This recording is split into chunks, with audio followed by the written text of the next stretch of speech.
Yang terakhir saya ingin menyampaikan satu hal yang terkait dengan masalah terorisme dan radikalisme.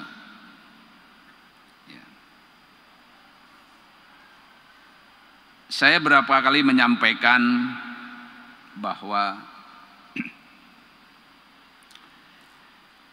sebagaimana tadi disampaikan oleh Pak Patrialis Akbar, terorisme, radikalisme tidak hanya ada pada agama Islam saja, pada pemeluk agama Islam, bukan pada ajaran agamanya, pada pemeluk agama Islam. Tetapi di agama-agama lain juga ada, di negara-negara lain juga ada.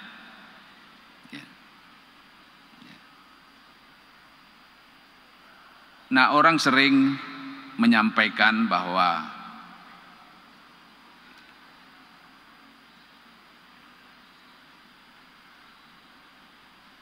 ada stigma-stigma negatif yang ada di dalam masyarakat kita, seolah-olah yang mempunyai paham itu adalah orang yang berjenggotan, pakai celananya cingkrang. Itu tidak betul. Saya katakan, itu tidak betul.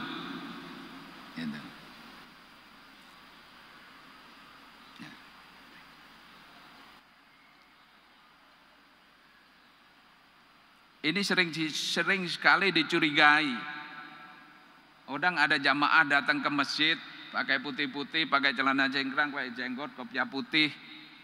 Wah, ini orang sudah bisik-bisik ke sana kemari. Bahkan kemarin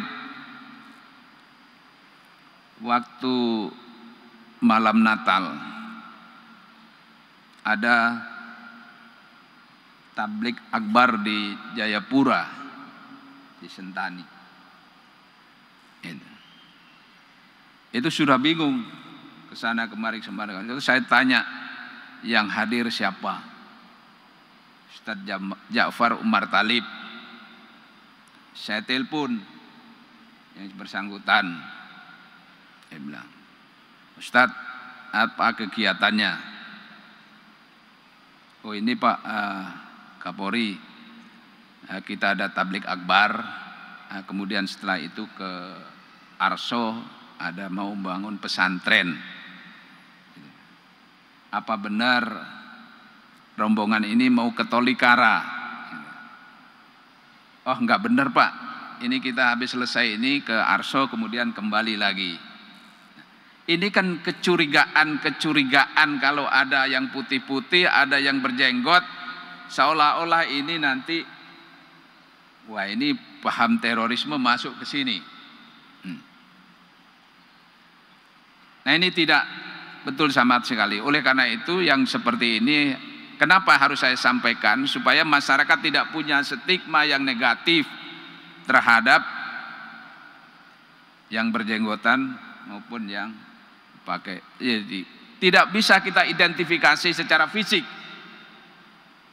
Yang pelaku teroris pakai jin, pakai kaos,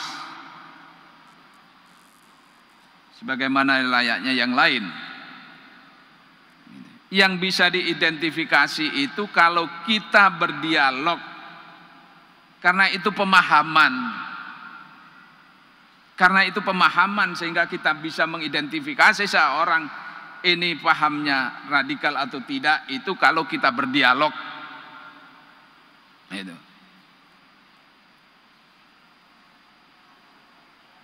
Saya pernah sampaikan, Pak, kalau dialognya apa yang bisa dipahami? Yang paling utama adalah ideologi kita. Kita hidup di Indonesia, negara kita mengakui NKRI, dasar falsafah kita adalah Pancasila, ideologi kita Pancasila.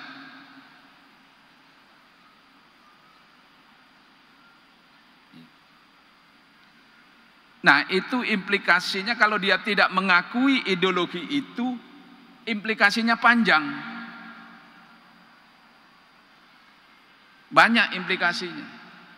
bisa tidak mengakui pemerintahan ini, bisa tidak mengakui aturan-aturan di sini, bahkan pemerintah dan aparatnya yang melayani masyarakat ini dianggapnya togut,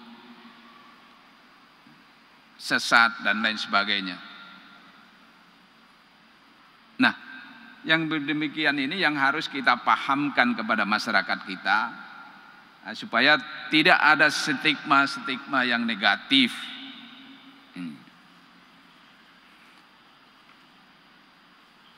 Nah, itu beberapa hal yang ingin saya sampaikan pada kesempatan ini, dan sekali lagi saya menyampaikan terima kasih pada acara ini.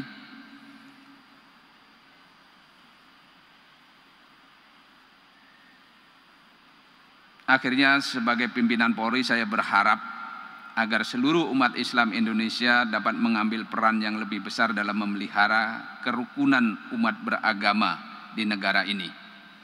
Tadi disampaikan oleh Pak Patrialis Akbar, lakum dinukum waliyadin.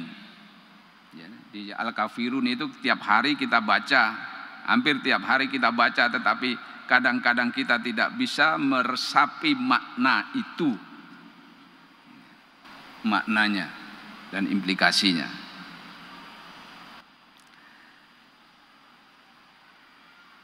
Di dalam surat itu Allah memerintahkan kepada Nabi Muhammad untuk mengatakan kepada orang-orang kafir ada dua hal. Aku tidak akan menyembah apa yang kamu sembah, dan kamu tidak akan menyembah apa yang aku sembah. Itu yang pertama. Yang kedua, bagimu agamamu, bagiku agamaku. Itu sudah tegas. Oleh karena itu, kita selaku umat Islam, mari kita tunjukkan, kita beri contoh teladan yang baik, agar mereka yang kafir tertarik dan mau masuk Islam dengan kehendak sendiri, bukan karena paksaan, bukan karena ancaman dan lain sebagainya. Demikian sambutan saya, semoga Allah Subhanahu wa taala senantiasa memberikan bimbingan dan petunjuknya kepada kita sekalian dalam menjaga persatuan dan kesatuan bangsa Indonesia kita cintai ini. Sekian dan terima kasih. Wassalamualaikum warahmatullahi wabarakatuh.